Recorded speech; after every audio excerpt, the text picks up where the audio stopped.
إن الحمد لله نحمده ونستعينه ونستغفره ونعوذ بالله من شرور أنفسنا ومن سيئات أعمالنا من يهده الله فلا مضل له ومن يضلل فلا هادي له وأشهد أن لا إله إلا الله وحده لا شريك له وأشهد أن محمدًا عبده ورسوله من يطع الله ورسوله فقد رشد واهتدى ومن يعص الله ورسوله فقد ضل وغوى أما بعد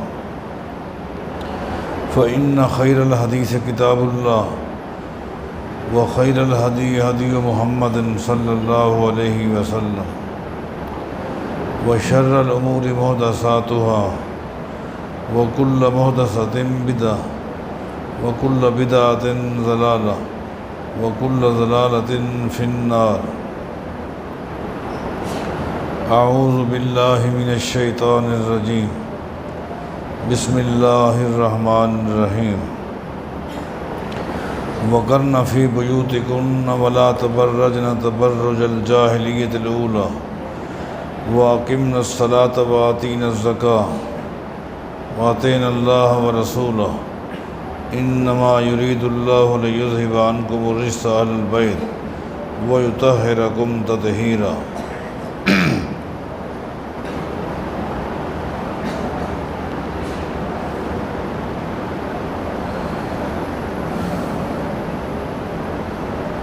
اہل بیت میں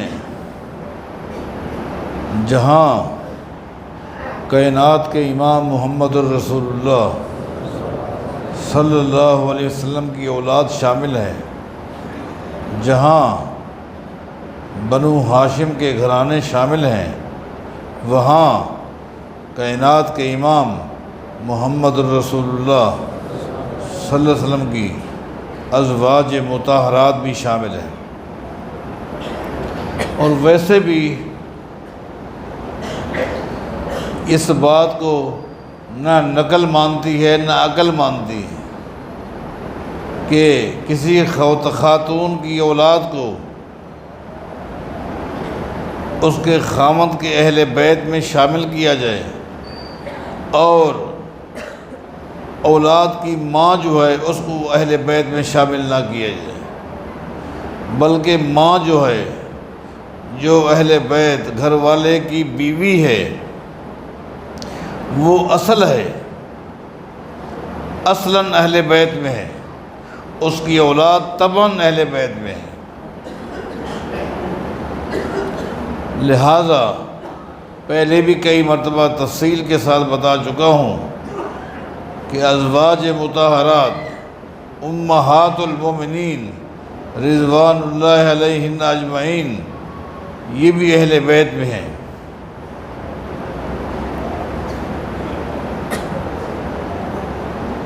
رسول اکرم صلی اللہ علیہ وسلم کی عمر تقریباً 25 سال تھی، ابھی اعلان نبوت میں 15 سال باقی ہیں کہ آپ کا پہلا نکاح، پہلی شادی سیدہ خدیجہ الکبریٰ رضی اللہ عنہا کے ساتھ ہوا۔ عرب کی سرزمین کا یہ پہلا عجیب و غریب نکاح تھا، جس نکاح میں دونوں طرف سے شرافت کو، دیانت داری کو دیکھا گیا، ورنہ معاشرے کے لحاظ سے یہ بڑا عجیب اور انوکھا نکاح تھا۔ ایک طرف 25 سال کا نوجوان ہے، دوسری طرف سے سیدہ خدیجہ جن کی عمر 40 سال ہے۔ معاشرے کے اندر یہ تھا، اور میں سمجھتا ہوں کہ آج بھی تقریباً یہ جراثیم پائے جاتے ہیں کہ لڑکے کی عمر تو زیادہ برداشت کی جا سکتی ہے، لڑکی کی زیادہ نہیں کی جا سکتی۔ لڑکا اگر 30 سال کا ہے، 25 سال کا ہے، 40 سال کا بھی ہے تو کہتے ہیں کوئی بات نہیں۔ اگر لڑکی کی عمر لڑکے سے زیادہ ہو تو یہ بڑا ایک عجیب معاملہ ہو جاتا ہے۔ معاشرے میں تھا اور آج بھی ہے، اسلام میں نہیں کہ لڑکے کی عمر زیادہ ہونی چاہیے۔ 30 سال ہو تو لڑکی کی 25 سال ہو یا 20 سال ہو۔ لڑکا اگر 40 سال کا ہے تو لڑکی ٹھیک ہے 30 سال چل جائے گی، 20 سال کی بھی ہو، لیکن 40 سال یا اوپر کی نہیں ہو۔ عجیب و غریب معاملہ ہے۔ اور خاص طور پر آپ غور کریں، کائنات کے امام محمد رسول اللہ صلی اللہ علیہ وسلم شروع سے ہی خواہش پرست انسان نہیں تھے، ورنہ آپ دیکھیں سیدہ خدیجہ رضی اللہ تعالی عنہ یکے بعد دیگرے 2 مرتبہ بیوہ ہو چکی تھی، 2 جگہ پر بیوہ ہو چکی تھی، اور سابقہ دونوں گھرانوں میں اولاد بھی تھی، لیکن نبی علیہ السلام نے یہ چیز نہیں دیکھی۔ جس وقت آپ سیدہ خدیجہ رضی اللہ تعالیٰ عنہ کے غلام کے ساتھ، نوکر کے ساتھ ان کا مال تجارت لے کر ملک شام گئے،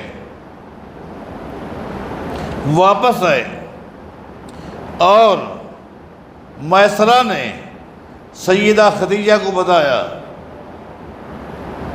کہ مجھے تو اب پتہ چلا ہے کہ یہ کون شخص ہے،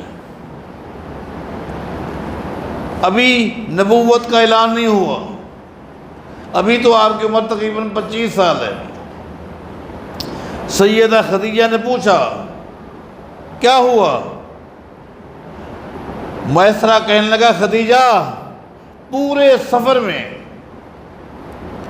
ایک عجیب نظارہ دیکھا میں نے، جہاں بھی سخت دھوپ آتی تھی فوراً سایہ آ جاتا تھا، فوراً سایہ آ جاتا تھا۔ اس شخص کا اللہ کے ساتھ کیا تعلق ہے کہ جس اللہ نے محمد کو دھوپ لگنے نہیں دی صلی اللہ علیہ وسلم، اور اللہ کے بارے محمد ایسی غیرت رکھتا ہے صلی اللہ علیہ وسلم کہ پورے شام میں جہاں بھی جس سے بھی ہم نے مال خریدا، اور معاملے کے وقت چونکہ عام طور پر قسم چلتی ہے، تجارت کے میدان میں قسم بہت چلتی ہے، قسم لی جاتی ہے، قسم دی جاتی ہے، جب بھی محمد سے صلی اللہ علیہ وسلم لات کا یا منات کے بارے قسم کا مطالبہ کیا گیا کہ آپ لات کی قسم اٹھا کر بات کریں، منات کی قسم اٹھا کر بات کریں، میسرہ میں تو حیران ہو گیا کہ محمد آگے سے کہتا میری جان تو جا سکتی ہے، اللہ کے علاوہ کسی اور کی قسم نہیں کھا سکتا۔ خدیجہ میں کیا بتاؤں، کیسا دیانتدار انسان۔ سیدہ خدیجہ متاثر ہوئی، اپنی سہیلی کو بھیجا، کون ہے؟ نفیسہ رضی اللہ عنہ، یالا بن امیہ رضی اللہ تعالیٰ عنہ کی بہن ہے، اور سیدہ خدیجہ کی سہیلی ہے۔ آپ جائیں، میرا خالی پیغام نہ دیں بلکہ میرے ساتھ نکاح کے لیے محمد کو قید کریں۔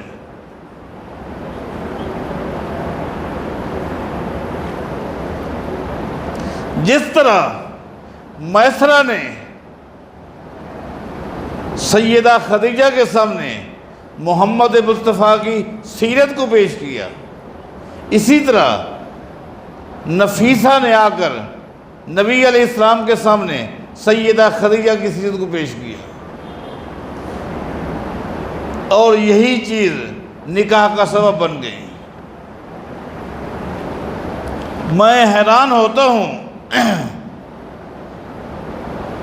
کہ تفصیل نہیں جانا چاہتا، نکاح کے لیے جب بڑے بڑے سردار جمع ہو گئے، بات طے ہو چکی تھی، نکاح خواں کس کو بنایا جائے، ابو طالب کا انتخاب کیا گیا۔ اس وقت بیت اللہ کی نگرانی بھی اسی کے پاس تھی، متولی تھا ایک طرح کا، نبی علیہ السلام کا چچا تھا۔ میں حیران ہوتا ہوں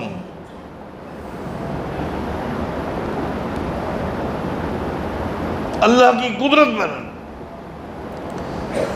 کہ ابو طالب جو چوٹی کا مشرک تھا، جس کی گفتگو میں شرک ہوتا، کبھی لات کے حوالے ہوتے، کبھی منات کے، کبھی عزا کے، لیکن قربان جائیں، آج جس وقت اس نے نکاح کا خطبہ دیا، اللہ نے اس کی زبان سے سوائے توحید کے کوئی جملہ کہلوایا ہی نہیں۔ الحمدللہ الذی جعل من ذر ابراہیم و ذریت اسماعیل، یہ خطبہ ہے۔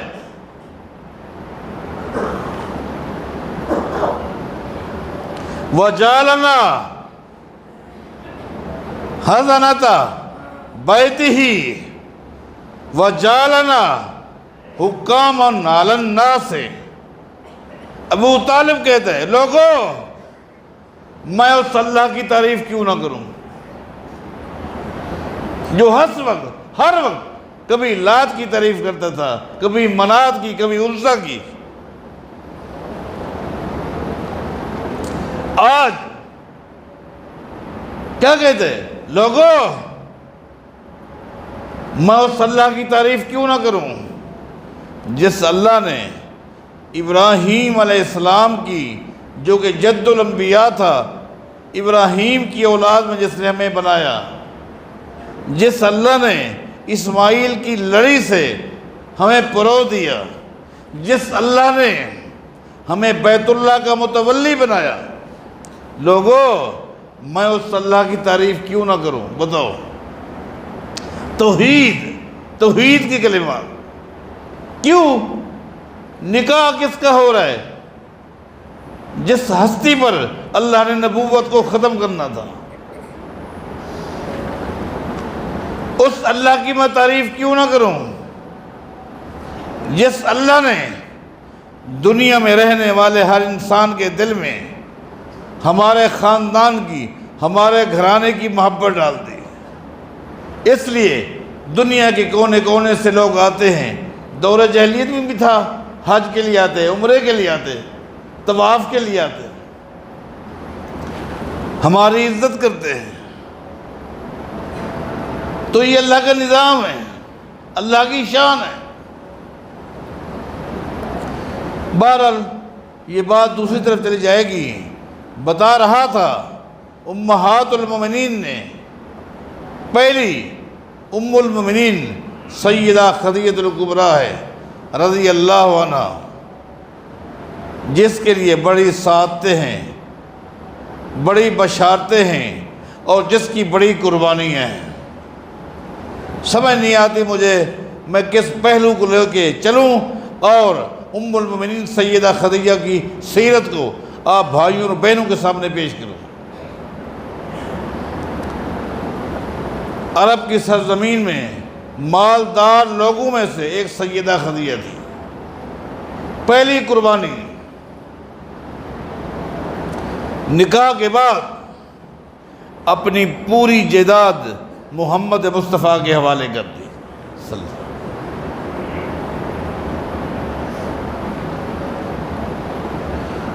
اپنے غلام کو بلایا، زید بن حارثہ کو، اور کہا آج کے بعد تو میرا غلام نہیں ہے، محمد کا غلام ہے۔ محمد مصطفیٰ نے فرمایا زید آج کے بعد تو میرا غلام نہیں، میرا بیٹا ہے، زید بن حارثہ، آج کے بعد تو میرا بیٹا ہے۔ نبی نے اپنا بیٹا بنا کے رکھا صلی اللہ علیہ وسلم۔ اس خاتون کی قربانیاں ہیں، ہر موڑ پر ایک تفصیل ہے۔ آپ دیکھیں جس وقت نبی علیہ السلام کی عمر 40 سال کو پہنچتی ہے اور غار حرا میں آپ تھے، آپ جایا کرتے تھے اور کئی دن تک اس غار میں رہتے تھے۔ کھانے پینے کا سامان ختم ہو جاتا، واپس آتے، سیدہ خدیجہ بنا کر دیتی تھی۔ کبھی حدیث میں آتا ہے سیدہ خدیجہ خود پہنچاتی تھی، جاتی تھی، حتیٰ کہ جبریل آ گیا اور پہلی وحی جس کی تفصیل ہے آپ کو دبوچا بھی ہے، بار بار 3 مرتبہ کا اقرا، آپ نے جواب دیا ما انا بقارئ، میں تو پڑھا ہوا نہیں ہوں۔ پورا عرب جانتا تھا نبی علیہ السلام کو نہ لکھنا آتا ہے نہ لکھے ہوئے کو پڑھنا آتا ہے، اور میں سمجھتا ہوں اس میں بھی اللہ کی طرف سے حکمت ہے، حکمتیں ہیں۔ پہلی وحی نازل ہوئی اقرا بسم ربک الذی خلق خلق الانسان من علق اقرا وربک الاکرم الذی علم بالقلم علم الانسان ما لم یعلم۔ آپ پر کبھی طاری ہو گئی، پسینہ نکل آیا، آپ غار سے اترے، سیدہ خدیجہ کے پاس آئے۔ اب سنیے، اب میں سیدہ خدیجہ کی سیرت کو بیان کرنے لگا ہوں۔ میرے بھائیوں، میری بہنوں، توجہ سنو۔ اگر عام خاتون ہوتی تو جس طرح نبی علیہ السلام کو دیکھا کانپ بھی رہے ہیں، پسینہ بھی نکلا ہوا ہے، گھبرائے ہوئے ہیں، اس کنڈیشن میں عام خاتون، مکے کی رہنے والی عام خاتون اپنے عام مکے کے رہنے والے خامد کے ساتھ یہ معاملہ پیش آتا، اس طرح کی گھبراہٹ کا، پریشانی کا، تو کیا جواب دیتی؟ سیدہ خدیجہ نے کیا جواب دیا؟ وہ تو یہی کہتی آپ کو وہاں جانے کی کیا ضرورت ہے، گھر سے اتنا دور، پہاڑ پہ بھی ایک غار میں، وہ غار جو بھی اتنا تنگ ہے جس میں بڑی مشکل سے ایک بندہ بیٹھ سکتا ہے، کیا ضرورت ہے؟ جو کام کرنا ہے گھر میں بیٹھ کرو، اگر کوئی عبادت کے کام کرنا ہے تو زمین کی پشت پر سب سے بڑا گھر بیت اللہ ہے، وہاں جاؤ۔ بیت اللہ کو چھوڑ کر وہاں جانے کی ضرورت ہے؟ ایک عقل میں جواب یہ آتا ہے، لیکن قربان جائیں سیدہ خدیجہ رضی اللہ تعالیٰ عنہ ام المومنین، میری اور آپ کی ماں نے کیا کہا؟ وہ سمجھتی تھی، وہ نوٹ کر چکی تھی، اس کے دل کی آواز تھی کہ محمد کا مستقبل روشن ہے صلی اللہ علیہ وسلم، اس میں خوبیاں ہی خوبیاں ہیں، اس کے کسی عمل پر تبصرہ نہیں کرنا چاہیے، اس کے ہر کام کی موافقت کرنی چاہیے۔ موافقت کا انداز دیکھیں، سیدہ خدیجہ نے یہ نہیں پوچھا کیا ہو گیا، کون تھا، کیا کہہ رہے تھے، نہیں۔ جب کوئی بندہ پریشان ہو نا، پہلے اس سے حالات معلوم نہ کیا کریں، پہلے اس کو تسلی دیا کرو، پہلے اس کو ماحول دو، جب اس کی گھبراہٹ ختم ہو جائے پھر اس سے پوچھو ہاں کیا معاملہ تھا۔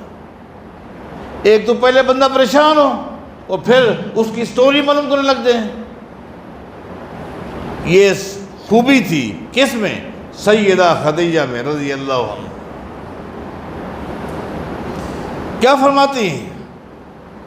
بیٹھے پریشان نہ ہوں، کلا واللہ لا یخزیک اللہ ابدا انک لتصل الرحم انک لتصل الرحم۔ آپ تو صلہ رحمی کرتے ہیں۔ دیکھیں، پریشان آدمی کی پریشانی کو دور کرنے کا انداز یہ ہے کہ اس کے اندر جو خوبی ہیں وہ بیان کی جائے، اس کو مطمئن کیا جائے کہ آپ نے کوئی ایسا کام نہیں کیا۔ انک لتصل الرحم، آپ تو صلہ رحمی کرتے ہیں۔ وتحمل الکل، میں تو جانتی ہوں جو اپنا وزن اٹھا نہیں سکتے، اے محمد تم جا کر ان کا وزن اٹھاتے ہو۔ وتقسم المعدوم، آپ تو کما کر، حیرت کی بات یہ، عرب کی سرزمین میں غریب امیروں کے دروازوں پر دستک دیتے ہیں، میرے ساتھ تعاون کریں، میرے ساتھ تعاون کریں۔ آپ تو عجیب انسان ہیں، آپ کما کر غریبوں کے دروازے پر دستک دیتے ہیں، یہ لے لو۔ تقسم المعدوم وتقرئ الضیف، عرب کی سرزمین میں پریشان کیوں ہوتے ہو اے محمد؟ یہ تسلی دینے کا انداز ہے۔ میاں بیوی کا رشتہ، میاں بیوی کسے کہتے ہیں؟ آج تک بندے کو سمجھ ہی نہیں کہ بیوی کیا ہے۔ بیوی در حقیقت ایک مرد کی خوشی غمی کا ایک ساتھی ہے، دکھ درد کا ساتھی ہے، دن رات کا ساتھی ہے، اس کا نام بیوی ہے۔ یہ معنی آج تک نہ مرد کو سمجھ آیا نہ عورت کو سمجھ آیا۔ کاش کہ یہ بات سمجھ آ جائے کہ بیوی کسے کہتے ہیں، خاوند کسے کہتے ہیں۔ سمجھیے اس نقطے سے۔ وتقرئ الضیف، عرب کی سرزمین میں آپ سے بڑھ کر میں نے کسی کو مہمان نواز نہیں دیکھا۔ وتعین علی نوائب الحق، مزے کی بات یہ ہے یہاں لوگ حق اور باطل کو نہیں دیکھتے، ظالم مظلوم کو نہیں دیکھتے۔ عرب کی سرزمین میں لوگ تو یہ دیکھتے ہیں میری قوم کس کے ساتھ ہے، میرا قبیلہ کس کے ساتھ ہے، چاہے وہ حق پر ہو یا نہ حق پر ہو، ظالم ہو یا مظلوم ہو، لوگ اپنے خاندان کا ساتھ دیتے۔